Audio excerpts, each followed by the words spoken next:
and welcome to our Indian economy class. Today, under Unit 1, that is Development Experience starting from 1947 till 1990 and Economic Reforms since 1991, Chapter 2 Indian Economy starting from 1950 till 1990, we are going to start another topic, that is socialist economy. So let's see what this socialist economy is. In our previous video, we have already discussed about capitalist economy and its merits and demerits, right?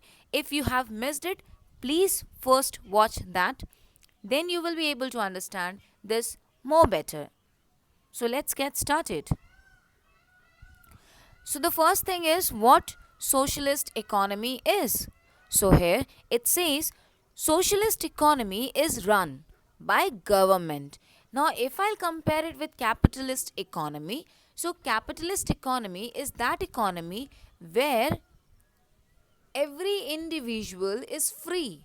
They are the one who run the entire economy, right? They can purchase the property, they can own any kind of the business. There is no restriction of such kind because there is no government interference in capitalist economy. But here in socialist economy, it is clearly written that by government. It means this is a kind of economy which is run by government, not by the individuals. What I said, socialist economy is run by the government, not by the individuals, right? Okay, with the motive of social welfare. Now one more thing I got to know, that this socialist economy is run for the social welfare, whereas capitalist economy is run for self interest. There was no social interest. So here we see that socialist economy is such a kind of economy which is run by government, first thing. Secondly, it is done with the motive of social welfare, means not the welfare of their own but for the welfare of the society. Now let's move to the next slide. Now we'll discuss something more about this socialist economy.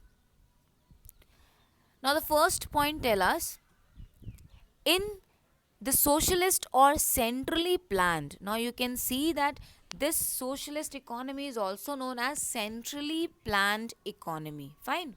Okay. So in the socialist or centrally planned economies, all the productive resources are owned and controlled by government in the all over interest of the society. Now here it is written productive resources. Now I would like to make it clear, productive resources what? Again, your factors of the production, that is land, labor, capital and entrepreneur skills. That is, especially land, labor and capital is now governed and controlled by the government, right? Why? Not for the government's their own interest but for the interest and the welfare of the society. Now next point, a centrally planned authority takes the decision. All decisions regarding production, distribution, salaries, investment and prices are made by a centrally authority or central authority, usually the government. So what I have noticed over here, this centrally planned economy or this socialist economy, as it is run by the government, right? Or you can say it as a particular authority. So definitely all the important decisions or all the economic decisions will be taken by these authorities or government only. Now what kind of decisions? Definitely decisions related to production, distribution, salaries, investment and about the prices of the product. These all the decisions will be taken by the government only. Next point, also known as centralized economy, controlled economy or command economy. So this socialist economy, now this you need to be very careful about, that this question can come for 1 marks also, that what are the other names of socialist economy, right? So you will be mentioning it as centralized economy, or controlled economy or command economy, or even it is known as planned economy, right? So these all are the names for socialist economy. Central government has planners who make all the decisions. Now central government, as I said, that government is going to take all the decisions, so definitely the government is having a planner also. Now let me relate it to your real life, this planner. Now you might have seen the academic calendar of your of your schools, right? That is a kind of planner only. For whom? For the school. So that the school authority will run their entire school and the activities which are going to take place in the school according to the planner, right? The academic calendar. So in the same way, the government is also having a kind of planner. They decide what we have to do in this particular entire economic during 1 year or the upcoming years, just like the budget, right? Every year we get the budget. So in this budget they decide what things should be done in which area it should be done. So they have a planner, and according to that they work in the economy, or they take the decisions in the economy. Now let's move further. Now let's see the characteristics or features of centrally planned economy, or planned economy, or controlled economy, or what else? Yes, very good. Command economy. So let's see the features of it. So the first one is collective ownership of means of production. Now you might remember in our previous video regarding capitalist economy, we saw that there was the ownership of the means of production on individuals. Means individuals were having their private ownership on means of production. Now here what is it? It's a collective ownership, right? So as it is owned by government on the behalf of people, so definitely the people are not going to have their individual right on the property, but yes, as a group the government will monitor it.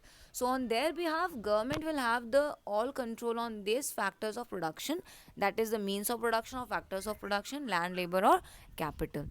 Next one is the decisions are taken by the government at macro level. Why macro level? We have seen this because micro is a small area which deals with only individuals, and macro is a broad area which deals with yes, very good, about aggregate economy as a whole. We are not talking about any individual person, we are talking about a group or an entire economy we discuss in this macroeconomics. So that is the reason this government is going to take all the decision at macro level. It means as a group, not as an individual. Why? With an objective of maximization of social welfare. Now, in capitalist economy, we saw their main motive was of maximizing the profit for their own. And here, the maximization of social welfare. For whom? For the society. In mind, rather than maximization of individual profit. So, there is no individual profit maximization, there is maximization of social welfare. For what this socialist economy works, or the government takes decision. Now we have economic planning. So economic planning is an essential feature of a socialist economy. What is this economy planning? As I gave the example of academic calendar, right? So in the same way, the economic, you can say it as the commission, or the planning commission, which is now named as Niti Aayog. Don't worry, we will discuss about it in detail in our upcoming videos. So Niti Aayog or planning commission, they used to form, which is under the ownership, you can say it as the guidance of prime minister, who used to be the chairman of it. So they used to decide the plan, they used to decide what is going to be their step, so as to develop the growth of the economy, right? So they make a plan of it, and then they work accordingly. Now we have reduction in inequalities. So equalities is means equal to all, inequality means which is not equal for everybody. So we are talking about reduction in inequalities. As far as capitalist economy was concerned, there was inequalities. Why? Because rich were becoming richer and the poor were becoming poor only. So there was a discrimination. But in this socialist economy, as it works not for the purpose of personal interest but for the social welfare, so definitely they are not going to do any kind of partiality. So why reduction in inequalities? Why we say it as the institutions of private property and inheritance are at the root of inequalities of income and wealth in a capitalist economy. So why reduction in inequalities? Definitely first thing which is not possible in socialist economy, that is private ownership of the property. Here we have is the collective ownership. Just now we saw collective ownership of the property, right? Second thing, what else which has been reduced? Next thing is that inheritance of the property. Now inheritance means they are not having any control on the property. Now the control is given to the government, but in capitalist economy the control was with people. So that is the thing, when people have their own properties and they have their own control, they have the control to set the prices of the product also. So this only generates the inequality in the capitalist economy, which has been removed by which economy? By socialist economy, because of the collective ownership. With whom? With government. So I hope it is clear. Now last point for that is no conflict, no class conflict. Why? Because in the capitalist economy we already saw that is divided into two class, poor and rich. But here there is no class conflict, because there it was class conflict because of the private ownership, because private ownership was given to everybody, all the individuals, and the richer were having more private ownership because they have more money, and the poor becoming poor. So in capitalist economy the interest of the workers and the management are different. So capitalist economy mein there is the interest of workers and also the management was different, right? Both of them want to maximize their own individual profit and earnings. अब दोनों का क्या होता था? In the capitalist economy, workers and also the management, they both were working for their self interest. But in socialist economy they both are working for not their self profit earning or self interest, but they are working for the social welfare of the society. Now we will see socialism in today's world countries. So, in today's world, what is the condition of socialist economy? Is there any country which follows this socialist economy or not? Right. So, the good example of socialist countries are Russia and China. And also, many Eastern European countries are said to be socialist countries. They all are considered as the socialist countries, right? It means in these countries, still the socialist or the socialism is followed. But they are changing now and encouraging liberalization in their countries for their economic development. As we saw in the capitalist economy also, that there are some countries like UK, US, they all are using the capitalist economy, but with some changes because their government interference was not there. So now they involved the government also and they are enjoying that capitalist economy. So in the same way, socialism which is being used in Russia and China, there also they made some changes in this economic system and now they are using it in their countries. Now the last point is, according to economists, now according to all the well-known economists, just like the father of economics, that is Adam Smith, right? There are so many economists. So they have given the view that the most fundamental difference between, if you have to find out the basic and most important difference between, you can say it as the market and planned economy. Market economy is what? Which economy? Yes, very good. Capitalist economy is also known as free market, free economy, or market economy. And planned economy is your socialist economy. So the basic difference between this capitalist and socialist economy is the existence of private property, right? So it exists means private property ownership exists in free market, but it doesn't exist in command economy mean planned economy. So this is the basic difference. If suppose it is asked to you in one mark question ki what is the basic difference between planned economy and your market economy. So you can write it in one line. If one line answer is given to you, one liner answer a question is given to you, that the basic difference between them is all about the ownership of the private property, or the private property you can talk it about. So in capitalist economy, the private property inheritance or the existence or the ownership is possible. The individuals can own the property, but in command economy it is not possible, because it is owned by the government on behalf of individuals.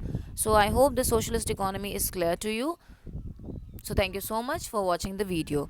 And now you might be thinking that again you don't have the question in this particular video about socialist economy. So we'll do it in the same way as we did in the capitalist economy. We will be having this question answers in our next video of merits and demerits of socialist economy. So wait for that particular video, and in that video you will get the questions related to this video also and that video too. So thank you so much for watching the video.